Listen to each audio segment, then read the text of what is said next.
ఇప్పుడు ప్రాక్టికల్‌గా ఏంటంటే, మనకి సర్వే రాళ్ళంటే మీరు తెచ్చుకోండి అంటారు. అవును. అయి. మనం తీసుకెళ్తాం. సర్వే రాయి ఒకటి రూ. 50, రూ. 100 ఉందనుకోండి. హ్మ్. వీళ్ళేం చేశారంటే, సర్వే రాళ్ళు మీ ఇష్టం వచ్చినట్టు కొనుక్కోవడానికి లేదు. మేము ఇచ్చిన సర్వే రాళ్ళే ఏసుకోవాలి. దీనికి ఇంత డబ్బులవుద్దన్నారు. హ్మ్.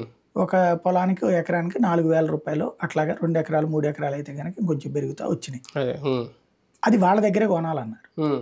అంతవరకు మామూలుగా బయట రూ. 1000 అయితే వీళ్ళు 4000 దాకా పెట్టారట. హుహు. హ్మ్. అదొక దోపిడీ. అది మనం ఇంతకు ముందు కూడా మాట్లాడుకున్నాం. అదే. అవును. రెండోది వచ్చేటప్పటికి దాని మీద మళ్ళీ జగన్ బొమ్మ, హ్మ్. జగనన్న హ్మ్. సంపూర్ణిది. అదే. హ్మ్. అది విరక్తి పుట్టింది జనాలకి. హ్మ్. అట్లాంటివి వీళ్ళు చేయరనుకుంటున్నా నేను. హ్మ్. అంటే అలా బొమ్మలేసి చేయరు గానీ, పేర్లు మార్చడం అంతే. దాంట్లో పేరేముండదు. హుహు. అంటే ఇప్పుడు హ్మ్. అది ఇంకా శాంతం ఆపేశారు కదా! ల్యాండ్ అవును. అవును. టైటిలింగ్ యాక్ట్ కదా! అది ఇష్యూ. అవును. అవును. మిగిలిన పథకాలన్నిటికి కూడా పేరు మార్చేస్తారా వీళ్ళు రేపొద్దున్న ఖచ్చితంగా నాకు తెలిసి టీడీపీ? హెల్త్ యూనివర్సిటీ పేరు మళ్ళీ ఎన్టీఆర్ ఆరోగ్య విశ్వవిద్యాలయం అని అధికారికంగా మారుస్తారు. హ్మ్.